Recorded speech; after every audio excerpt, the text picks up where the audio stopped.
복 있는 사람은 악인들의 꾀를 따르지 아니하며 죄인들의 길에 서지 아니하며 오만한 자들의 자리에 앉지 아니하고 오직 여호와의 율법을 즐거워하여 그의 율법을 주야로 묵상하는도다. 그는 시냇가에 심은 나무가 철을 따라 열매를 맺으며 그 잎사귀가 마르지 아니함 같으니 그가 하는 모든 일이 다 형통하리로다. 악인들은 그렇지 아니하며 오직 바람에 나는 겨와 같도다. 그러므로 악인들은 심판을 견디지 못하며 죄인들이 의인들의 모임에 들지 못하리로다. 무릇 의인들의 길은 여호와께서 인정하시나 악인들의 길은 망하리로다. 오늘 예배 자리에 나오신 여러분 한 사람 한 사람을 주님의 이름으로 축복하고 사랑합니다. 우리가 만날 수 있고 교제할 수 있다는 것이 이처럼 소중한 것을 깨닫는 이 시기가 아닌 것 같습니다. 이 시기가 참 많은 것을 알게 합니다. 이렇게 만날 수 있다는 것의 소중함을 다시 한번 되새기기를 소망합니다. 오늘부터 여러분들과 2020년도 이제 10여 주 정도 남았는데요. 2020년도를 마무리하면서 이 시편의 말씀을 같이 은혜를 나누려고 합니다. 이 시편을 참 생각하면 저도 묵상하다 보면 많은 교훈과 깨달음을 얻습니다.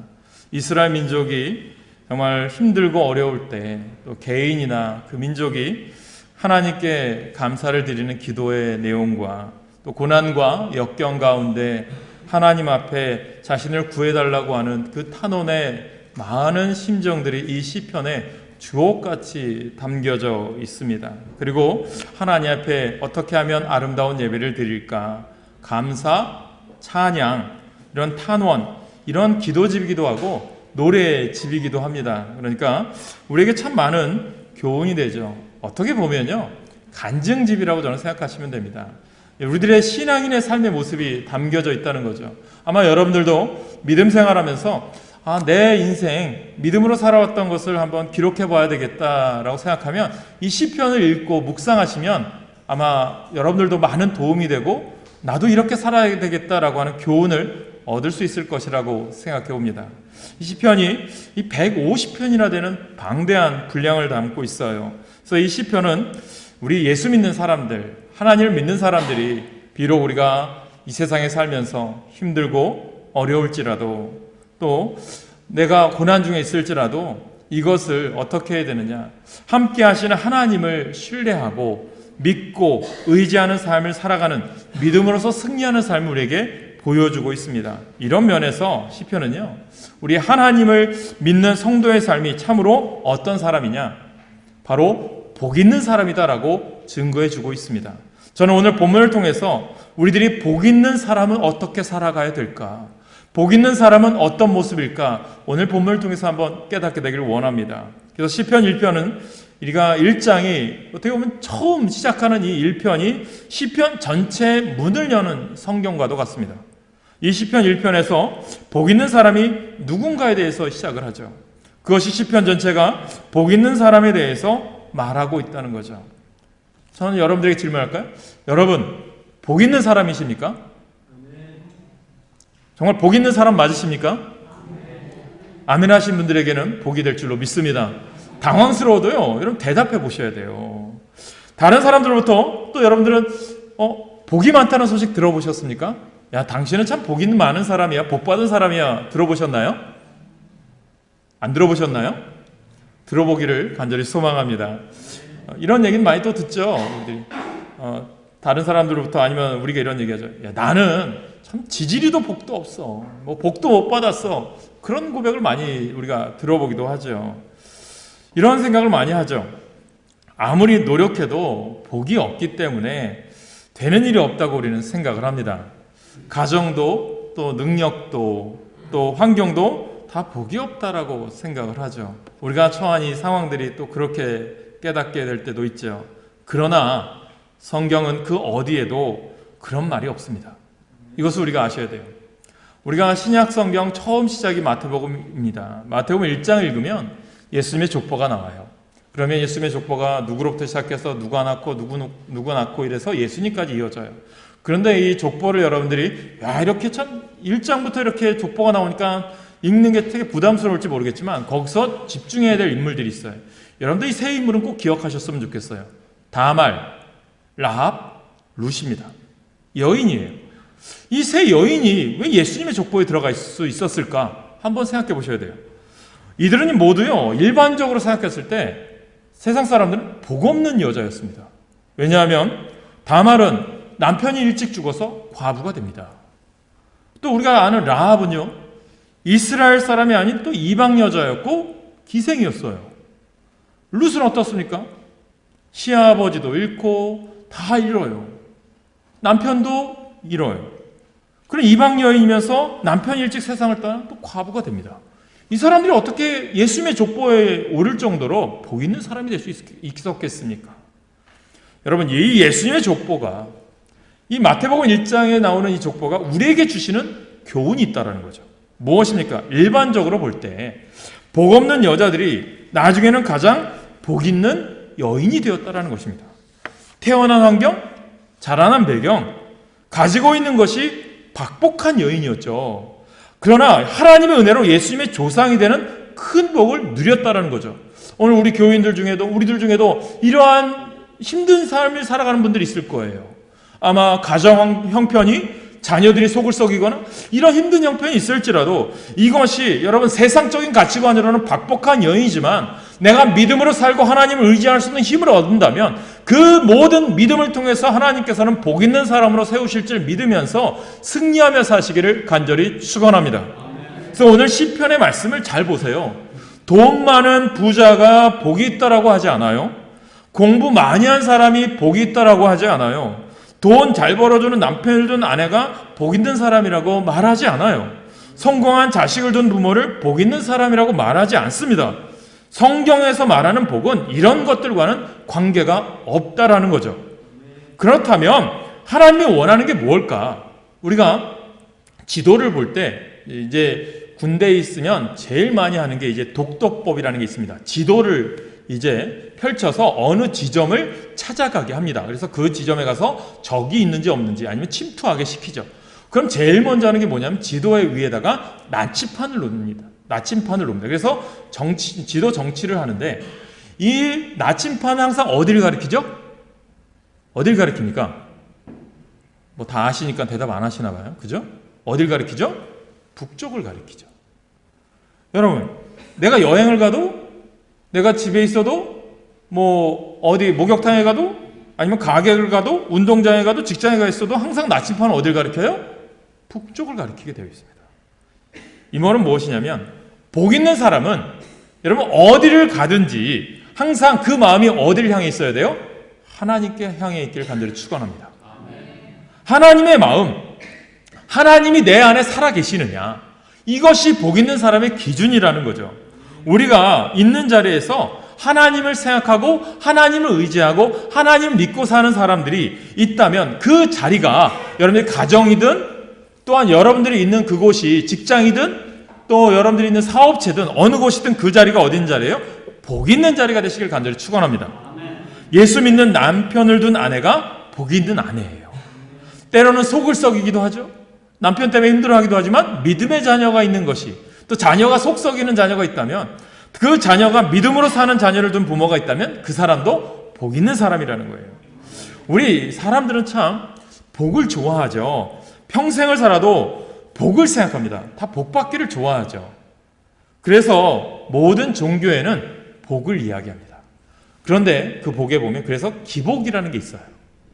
그런데 참된 종교와 거짓된 종교를 가름하는 것은요, 그 복이 어떤 복이냐는 거죠. 이것이 중요하다는 거죠. 신앙의 본질적인 면이에요. 그래서 오늘 우리가 말하는 복이라는 개념이 하나님의 말씀, 성경이 가르치는 복이 무엇인지 이것을 우리가 이야기하는 거예요. 그래서 시편 기자가 가장 하고 싶었던 말은요, 복 있는 사람이 되는 것이 아니었을까. 그런 면에서 시편 1편 말씀은 시편 전체를 이해하는데 아주 중요한 단서를 제공하는 말씀이에요. 그래서 여러분, 그럼 복 있는 사람의 특징을 통해서 성경이 말하는 복 있는 사람은 과연 어떤 사람이냐, 오늘 본문은 이야기합니다. 1절에서 이야기하죠. 무엇이 복이냐? 우리가 복 있는 사람이 되라 라고 하면서 첫째, 복 있는 사람은 악인과 구별된 삶을 살아가야 합니다 라고 말씀하는 거죠. 여러분, 복 있는 사람이 하지 말아야 할 것이 있다는 거예요. 우리가 예수 믿는 사람이 하지 말아야 될 것이 있다는 거죠. 여러분, 복 없는 사람은 어떻게 살까요? 나는 복 없어 이러면서 이런 사람은 이렇게 살아갈 수밖에 없어요. 오늘 얘기죠. 악인의 꾀를 따라가죠. 죄인의 길에 따라갑니다. 오만한 자리를 찾아다닙니다. 그 결국은 뭐죠? 멸망입니다. 오늘 6절에 무엇을 말씀합니까? 무릇 의인들의 길은 여호와께서 인정하시나 악인들의 길은 망하리로다. 결론을 이야기하셨죠. 세상 사람들은 자기의 꾀를 의지해요. 나쁜 꾀를 앞세우는 나쁜 꾀를 앞세워 목적을 성취한 사람들을 부러워하고 흉내내기를 좋아하죠. 어떻게 하면 돈 많이 벌까? 그런 생각, 도적질을 들키지 않고 성공했다는 그 노하우를 좀 배우려고 하죠. 그러나 언젠가는 잡혀서 감옥에 갈 수밖에 없는 거죠. 사람을 잘 속이는 방법을 연구해 속이기 시작하면 처음에는 잘 되는 것처럼 보일지 모르겠지만 결국은 모든 사람이 등을 돌리는 거죠. 이것을 우리가 깨달으셔야 돼요. 어리석은 사람들이 악한 꾀를 앞세운다는 거죠. 또한 어리석은 사람들은 죄인의 길에 서 있게 된다는 거죠. 그래서 이것을 잘 보면 오늘 말씀을 잘 묵상해 보시면 우리에게 주는 교훈이 있어요. 뭐냐 하면 여러 가지 제가 오늘 시편 1편을 보면 우리가 읽는 개역개정판도 있고 표준세번역도 있고 새성경, 현대어 성경도 있어요. 읽고 원어들을 또 봅니다. 헬라어로 된 성경, 히브리어로 된 성경을 좀 펼쳐보면 이런 내용이 있어요. 이 NIV 영어 성경을 보니까 이런 내용이 있더라고요. 시편 기자는 복 있는 사람을 악인들의 꾀를 따르지 않는다고 얘기해요. 그런데 이 악인들의 꾀를 영어 성경에 보니까 이 꾀를 카운셀이라고 번역했어요. 카운셀이 뭐죠? 우리가 어렵고 힘들 때 어떻게 합니까? 카운셀링 받아요. 상담 받습니다. 그럼 상담자가 우리의 말을 듣고 이렇게 하십시오. 이렇게 대언을 한다면 이렇게 이제 조언을 해주죠. 그러면서 이런 솔루션을 제공하잖아요. 그런데 여기서 카운셀이라는 말을 쓴 이유는 뭘까요? 악인들이, 이 말은 우리의 삶에서 나쁜 사람이, 세상 사람들이 우리를 삶에 대해서 조언하는 것을 따르지 않는 자가 되라. 그러니까 어떤 삶을 살아가야 되느냐? 말씀대로 살아가는 복 있는 사람은 누구에게 카운셀링 받아야 돼요? 지혜로운 자, 하나님께 지혜를 구하는 자가 복 있는 사람임을 믿으시길 축원합니다. 이게 우리에게 있어야 된다는 거예요. 그래서 악인들의 꾀를 따르지 말라고 얘기하죠. 그 다음에 또 무엇을 얘기합니까? 죄인들을 본받지 말라라고 얘기합니다. 이 말에는 영어 성경에도 답하다 보니까 이 말이 뭐냐면 악한 자는 아직 일어나지 않았어요. 그러나 죄인들의 길이 선 것은 내 과거예요. 미래와 과거가 공동한다는 것은 앞으로의 미래나 과거의 죄들을 내 안에 있어서 죄인들의 길에 서는 것은 내가 회개하고 이제는 내 인생을 하나님께 맡기며 지혜로운 인생, 하나님의 뜻을 따라 상담받아 앞으로 나아가는 자에게는 하나님이 복을 주신다. 하나님이 인도하신다. 이것을 우리에게 시편 1편 기자는 알려준다는 거죠. 저는 여러분들이 이러한 말을 따라 살아가시길 간절히 축원합니다. 그래서 우리들이 어떻게 해야 되느냐? 내가 힘들고 어렵고 내 상황이 어려울 때 시편 기자가 무엇을 했어요? 지혜로운 자는 누구예요? 하나님을 찾는 자. 하나님을 찾았다라는 거예요.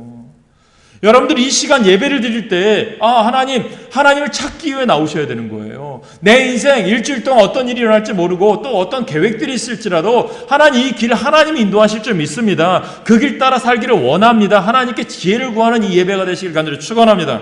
그래서 그 말씀을 들어요. 오늘 설교를 들어요. 그럼 이 말씀을 듣고 어떻게 해야 됩니까? 하나님께 상담받은 말씀을 내 삶에 적용시킬 때 여러분들이 삶 속에서 복 있는 사람이 되게 하실 줄 믿습니다. 그게 우리의 삶이 되셔야 된다는 거죠. 그래서 의인은 악인의 말을 안 듣는 거예요. 여러분들이 그러한 삶을 사시길 간절히 축원합니다. 그래서 복 있는 사람은 세상 사람과는 다른 거예요. 악인의 꾀를 따르기보다는 하나님의 지혜를 구하죠. 죄인의 길에서 물러나와 거룩하고 하나님이 기뻐하는 다른 하나님이 원하는 길을 걷는 거죠. 그게 믿는 자의 삶인 거죠. 우리가 보면 대표적인 예로 구약성에 보면 사울 왕을 예를 들어요. 사울 왕이 처음부터 그러진 않았어요. 하나님의 눈에 들 정도로 신실한 사람이었습니다. 순수하고 겸손한 사람이었어요. 마음도 너그럽고 용기 있는 지도자감이었단 말이죠. 그러니까 하나님이 왕으로 세우셨죠. 그런데 왜 하나님께 버림받았습니까? 이것을 우리가 교훈 삼으셔야죠. 변질되었기 때문입니다. 왕이 되고 나서 순수함을 잃어버렸어요. 교만해졌다라는 거죠. 하나님보다 자신의 유익을 앞세웠기 때문입니다. 저는 이걸 초심이라고 생각해요. 2년 전에 저를 가르쳤던 지도 교수님이 은퇴를 앞두고 이제 1년, 지금 은퇴하셨죠? 은퇴를 1년 앞두고 은퇴식을 안 하신다고 하면서 제자들을 다 불러 모으셨어요. 그러면서 본인의 책, 이제 마지막 책을 은퇴 기념 논문집을 발간하셨어요. 그러면서 그분이 서두에 우리 이제 제자들이죠. 다 목사님들이 대부분이겠죠. 그 제자들 놓고 이런 얘기 하시더라고요.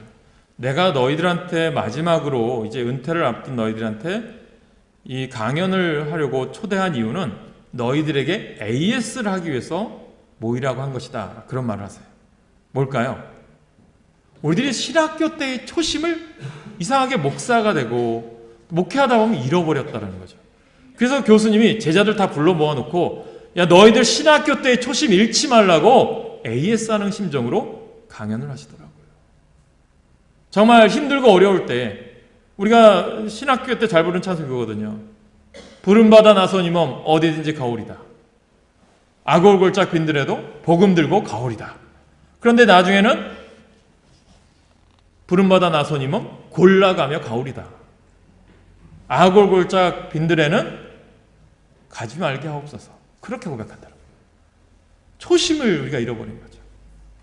우리 신앙도 마찬가지예요. 내가 정말 하나님 앞에 간절히 예수 믿었을 때, 내가 하나님 앞에 믿음으로 살 때, 저는 이 예배가 AS 시간이에요. 한 주간 또 여러분 세상에 살면서 어렵고 힘든 여정 속에 살아오고 힘든 삶도 있지만 다시 하나님 믿음의 초심을 회복하는 시간이 저는 이 예배 시간이 되시길 간절히 축원합니다. 사울왕이 변질되었기 때문이죠. 하나님보다 자신의 유익을 앞세워요. 하나님 명령하셨죠. 아말렉과 전투 중에서 다 진멸해라. 남은 거 다 없애버려라. 그러죠. 왜? 악의 쓴뿌리라도 없애기 위한 하나님의 뜻입니다. 인간적인 생각으로는 좀 아깝기도 하겠죠. 그건 인간적인 생각이죠. 그래서 사울왕이 어떻게 합니까? 어기고 소와 양들 중에 하찮은 것들은 또 버리고요. 좋은 것들만 또 남겨요. 그래서 나중에는 어떻게 됩니까?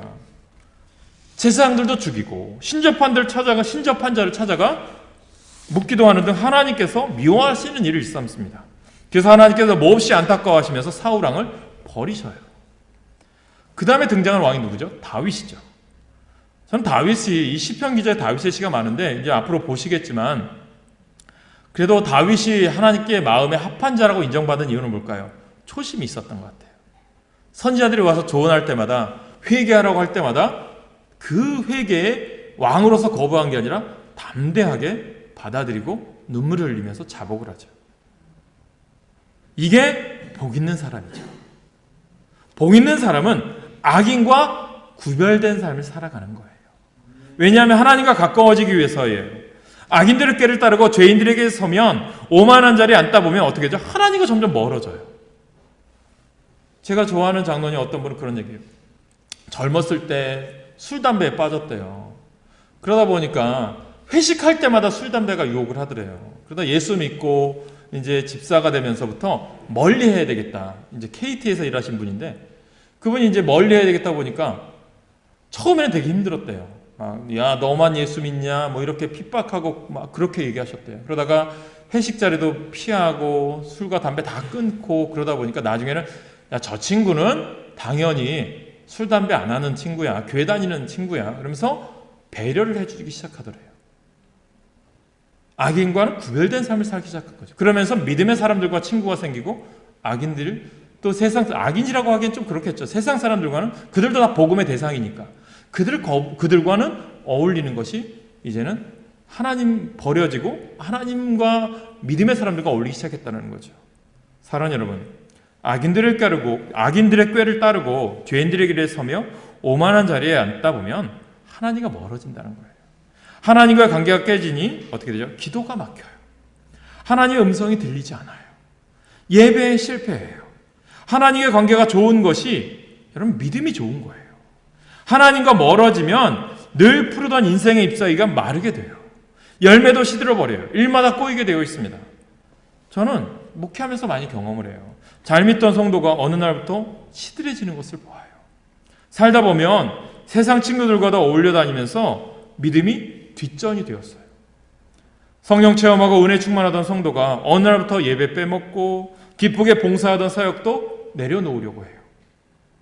그러다 보면 술 친구들과 다시 어울리고 믿음으로 맛보는 하늘 기쁨보다는 세상 기쁨에 취해 살기 때문이죠. 열심히 기도하여 하나님께 복을 받아 사업이 승승장구하던 교인이 어느 날부터 일이 꼬이기 시작해요. 교만해져서 하나님보다 자기의 능력을 앞세우고 있기 때문이라는 거예요. 목회하면서 이런 분들 너무 많이 봐요. 처음에 열심히 했다가 이상하게 시들어져 버려요. 이 하나님의 관계의 은혜의 통로들이 막히니까 그러죠. 하나님과 더 깊이 관계하고 하나님께 은혜 받아야 되는데 우리 너무 소홀히 한다는 거죠. 여러분들은 악인들의 꾀를 따르지 말고 하나님의 지혜를 사랑하며 살기를 간절히 소망합니다. 여러분들이 죄인의 길에 넓은 길을 피하여 천국을 향하는 좁은 길을 즐겁게 걷게 되기를 간절히 소망합니다. 언제나 하나님 앞에서 겸손한 자세를 유지하려고 몸부림치셔야 된다는 거예요. 성령님께서 여러분 안에서 그렇게 인도하시고 계신 거예요. 그런 근심이 올 때도 있거든요. 내가 오늘 예배 빠졌는데 내 근심이 왔어. 이거 하나님이 주신 마음이거든요. 그런데 내 안에 예배를 빠져도 근심이 없네. 에이 뭐 오늘 한 번인데 그러면요 하나님이 내 마음에서 떠난 거예요. 그래서 그때 내 삶을 되돌이키셔야 돼요. 영적으로 민감하셔야 되는데 영적으로 무감각해질 수도 있는 거죠. 바늘도둑이 소도둑 된다고 그게 예를 들면 그거죠. 처음엔 한두 번 하다가 나중에 습관이다 보면 영적으로 타락하는 거죠.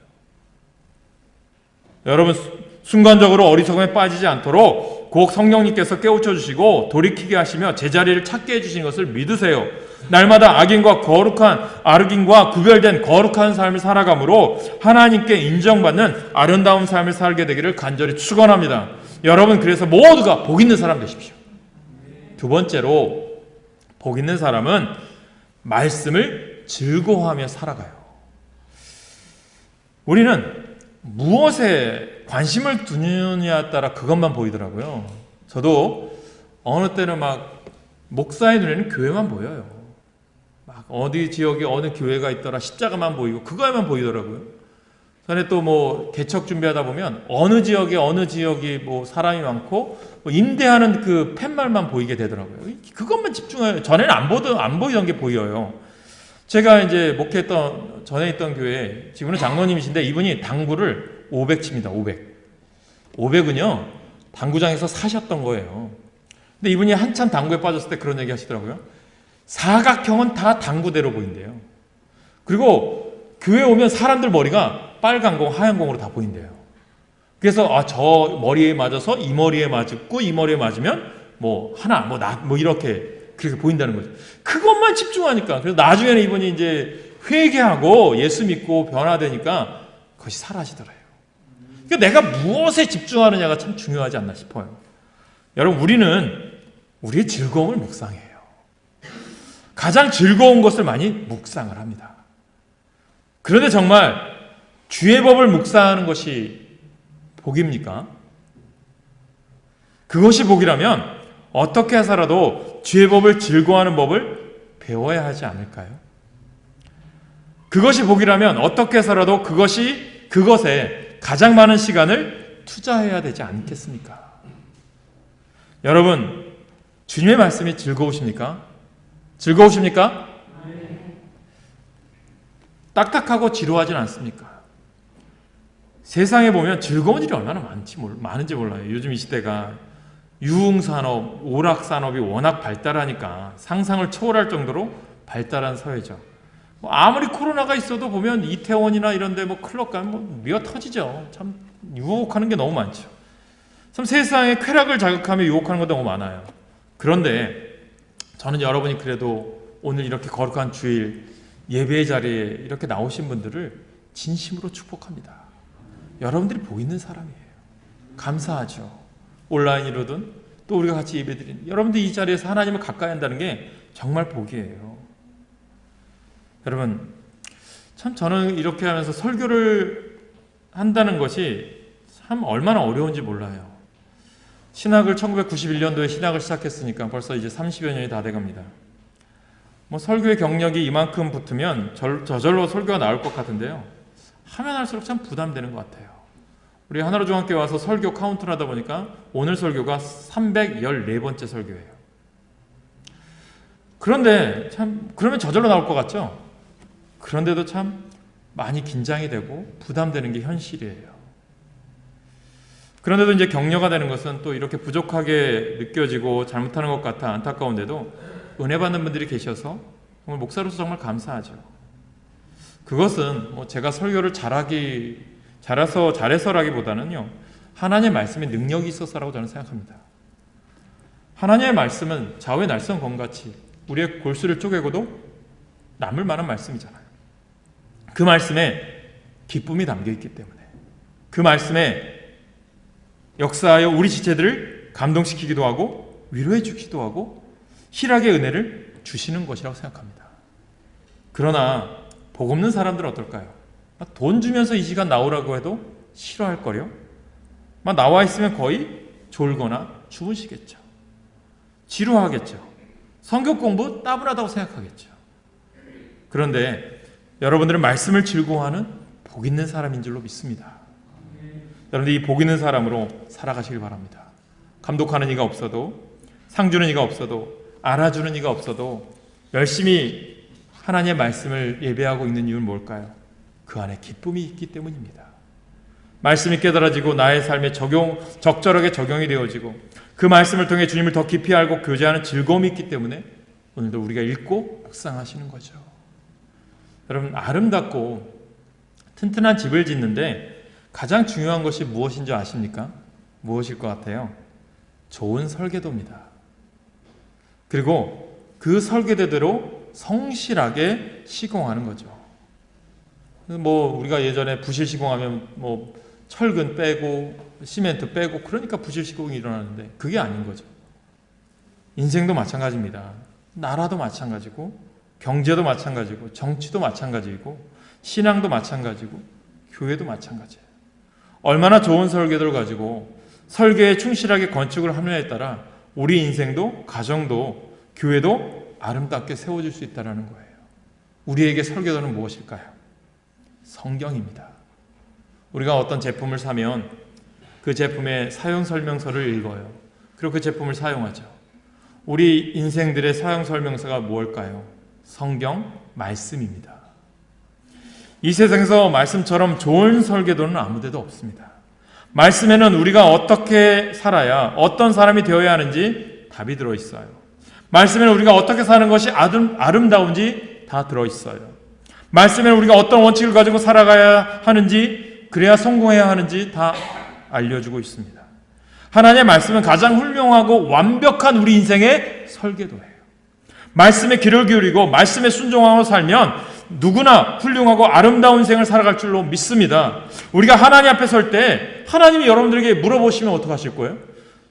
하나님이 여러분들이 이렇게 물어본다고. 야, 내가 너에게 가장 좋은 설계도를 주었는데 내 인생 어떻게 건축했니? 물어보신다면 여러분들 무엇라고 대답하실 것 같아요? 저는 여러분들이 이렇게 대답하셨으면 좋겠어요. 내 말씀대로 살려고 최선을 다했습니다. 이 고백이 여러분 가운데 있길 간절히 축원합니다. 여러분, 말씀을 즐거워하여 말씀을 많이 묵상하는 사람이 복 있는 사람입니다. 하나님 말씀을 사랑하는 사람이 복 있는 사람입니다. 말씀을 더욱 사랑하며 살면서 하나님께 큰 복을 받게 되시기를 간절히 축원합니다. 그래서 여러분, 우리가 생각해 보세요. 나무가 열매를 맺고 잎사귀가 마르지 아니함이 당연한 일이라고 생각하겠죠. 오늘도 보면 3절에 보면 그는 시냇가에 심은 나무가 철을 따라 열매를 맺으며 그 잎사귀가 마르지 아니함 같으니 그가 하는 모든 일이 다 형통하리로다. 우리가 생각하면 쉽게 이제 가을 추수 때잖아요. 과일이 열리고 추수하는 것을 보는데 여러분, 이게 하나님의 도움 없이는 안 돼요. 올해 보면 과일들이 당도가 떨어지고 맛이 없어요. 왜 그럴까요? 52일이나 되는 많은 긴 장마가 있었어요.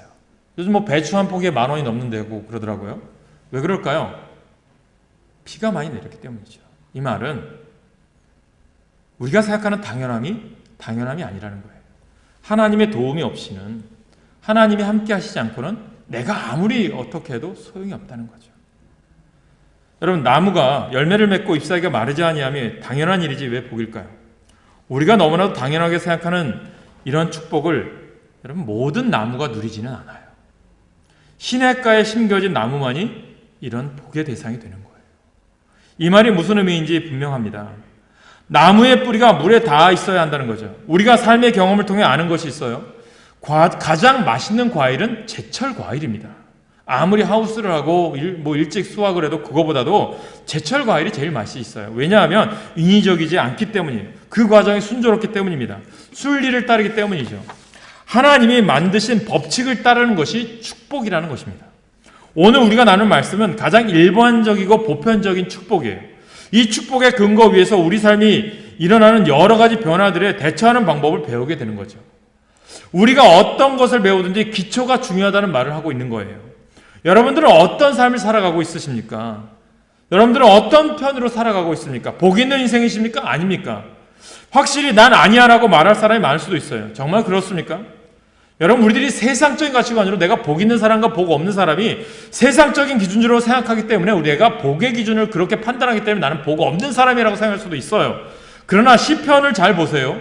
힘들고 어렵고 정말 죽을 것 같은 심정에서도 눈물로 기도하는 내용이 너무나도 많이 나와요. 그런데 그들이 다 복된 사람들이지만 당시 그들의 형편은 말할 수 없을 정도로 힘들었어요. 그러므로 세상 형편을 보고 복 있고 없고를 정확히 판단할 수 없다는 거죠. 여러분들이 지금 사는 삶이 어렵고 힘들어요. 먹을 것이 없고 자녀들이 속색이고 가정이 어려울 수도 있어요. 그것이 여러분들의 복을 좌우하지 않습니다. 믿음이 복을 좌우하는 거예요. 여러분 어떻습니까? 지금은 형통해 보이나 나중에 뒤집어질지 어떻게 할 수 있겠어요? 지금은 어려우나 나중에 잘 될지 누가 알 수 있겠습니까? 롯과 아브라함 비교해 보셨나요?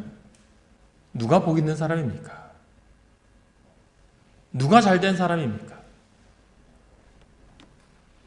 런던에 가면 테임즈 강변에 아주 오래된 재판소가 있는데 그 재판소의 뜰에 포도나무 한 그루가 있어요. 그런데 이 포도나무에 열리는 포도는요, 영국에서 제일 맛있다고 합니다.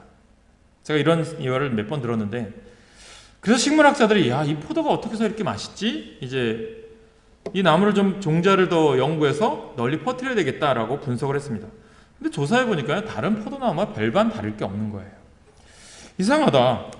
저도 이제 저희 시골에서 포도나무를 재배하는데 포도나무는요, 연수가 오래될수록 늦게 익고 맛이 없어요. 당도가 떨어집니다.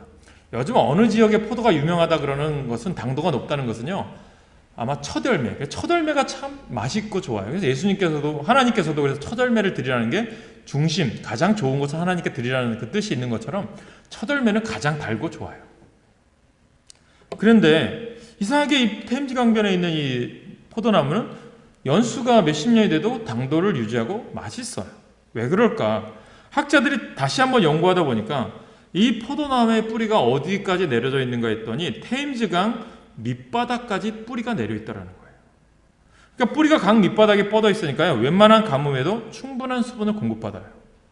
그리고 더 많은 강 밑에서 양분을 공급받아요. 그러니까 영국에서 가장 맛있는 열매를 맺을 수 있었던 것입니다. 신앙, 믿음은 하나님께 말씀에 깊이 뿌리 내리고 있을 때 우리 시절에 어떤 일이 있을지라도 고난과 역경이 있을지라도 이겨나갈 수 있다는 거죠. 믿음의 모습이 이와 같아야 돼요. 이와 같은 삶이 복 있는 사람입니다. 우리가 부르심 받아요. 예수 믿어요. 다 잘 되면 좋죠. 가정에도 자녀들에게도 사업에도 다 잘 되면 좋아요. 그런데 이상하게 힘들 때도 있어요. 어려울 때도 있어요. 다 잘 되면 좋죠. 우리 교회 성도는 전 다 복 받고 잘 됐으면 좋겠어요. 그런데 편한 삶만 있는 곳은 아니더라고요. 그러나 그 고난을 이기고 믿음으로 살았던 사람들이 후에는 갑절의 복을 받는 것을 성경은 말씀하고 있습니다. 저는 우리 교회 성도님들이 지금 힘들고 어렵더라도 또 내가 지금 잘 되더라도 하나님을 생각하며 더 갑절의 복을 받아 하나님의 일을 더 넉넉히 감당하는 축복의 사람 되시길 간절히 축원합니다. 여러분, 우리 지체들을 바라보면 믿음이 아름답게 자라서 열매를 잘 맺는 모습을 흔히 볼 수 있습니다. 어떤 사람은 사랑하기 어려운 상황에서 참 사랑을 잘합니다. 자기를 미워하는 사람을 어쩌면 그렇게 흔들리지 않고 잘 사랑하는지도 몰라요. 어떤 분들은 봉사하는 모습이 참 아름답습니다. 힘들 텐데 불평도 없이 묵묵히 열심히 은사와 재능을 가지고 기쁨으로 봉사해요. 찬양대도 마찬가지고 교사도 마찬가지고 안내하러 일찍 나오는 것도 마찬가지고 교회 나와서 또 청소하는 것도 마찬가지, 다 마찬가지죠. 어떤 분들은 전도를 열심히 합니다. 또 어떤 분들은 아주 훌륭하게 성숙된 인격을 가지고 있습니다. 성령의 9가지 열매가 그분 안에 잘 나타나는 거죠. 저는 그분들의 참 사랑을, 그분들의 헌신이 절로 존경이 솟아납니다. 여러분, 어떻게 그처럼 좋은 열매를 맺을 수 있었을까요? 여러분이 복 있는 사람이 되셔서 성령님께서 여러분 안에서 역사하시기 때문인 줄 믿습니다. 여러분이 복 있는 사람이 되셔서 성령님께서 힘과 지혜와 감동을 주시기 때문인 줄 믿습니다. 여러분 모두가 저는 하나님께 풍성한 복을 받은 복 있는 사람 되시길 축원합니다. 여러분 불신자가 잘 되는 것을 보고 부러워하지 마세요. 저들은 잘 되는 것 같아도요, 바람에 나는 겨와 같습니다. 한순간에 바람에 날아가듯 다 사라질 것입니다. 하나님께 인정받지 못함으로 결국 망하고 말 것입니다. 그러나 여러분은 예수님으로 말미암아 하나님의 은혜로 세상에서 가장 큰 복을 소유한 복 있는 사람입니다. 자신이 복 있는 사람을 확신하고 그 복을 누리며 살기를 축원합니다. 복의 통로로서 다른 사람들에게도 복을 나누며 사는 아름다운 삶을 사시길 축원합니다. 사랑하는 여러분, 의인의 길, 복 있는 사람의 길이 때로는 외로워요. 남들이 가지 않은 길을 가기 때문이에요. 다수가 가지 않은 길, 좁은 문으로 들어가는 길이기 때문에 그렇습니다. 예수님 말씀하셨습니다. 좁은 문으로 들어가라. 멸망으로 인도하는 문은 크고 길이 넓어 그리로 들어가는 자가 많고 생명으로 인도하는 문은 좁고 길이 협착하여 찾는 이가 적음이라. 복 있는 사람은 다수가 아니고 소수예요. 넓은 길이 아니라 좁은 길을 걷습니다. 쉽고 편한 길이 아니라 어렵고 힘든 길을 택합니다. 아무 일 안 하고 노는 것이 제일 세상에서 편하죠. 그러나 그 길은 멸망의 길입니다. 매일 기도하고 말씀 묵상하는 것은 때로는 힘듭니다. 그러나 그 길은 생명의 길, 하나님께서 인정하시는 길입니다. 예배 때 운전봉사하고 또 결코 쉬운 일이 아닙니다. 몹시 힘들어요. 그러나 여러분 그 이상으로 하나님의 은혜와 축복이 있는 줄 믿으시길 간절히 축원합니다. 주방에서 봉사하는 거, 무더운 날씨, 여름에, 겨울에 추운 날씨 설거지하는 거 다 힘들고 어렵습니다. 그러나 그 수고가 많아요. 그러나 그 힘든 봉사가 주는 기쁨과 복이 있을 줄 믿으시길 축원합니다. 우리는 이미 복 있는 사람입니다. 우리 안에 하나님께서 돌아와 계신 후 이미 복 있는 사람임을 믿으시기 바랍니다. 이제 누리세요. 매일 내 안에 계시는 하나님과 함께 하나님이 주시는 은혜와 복을 누리시면서 날마다 복 있는 인생, 하나님이 함께 하시는 임마누엘의 인생 되시길 간절히 축원합니다. 기도하겠습니다.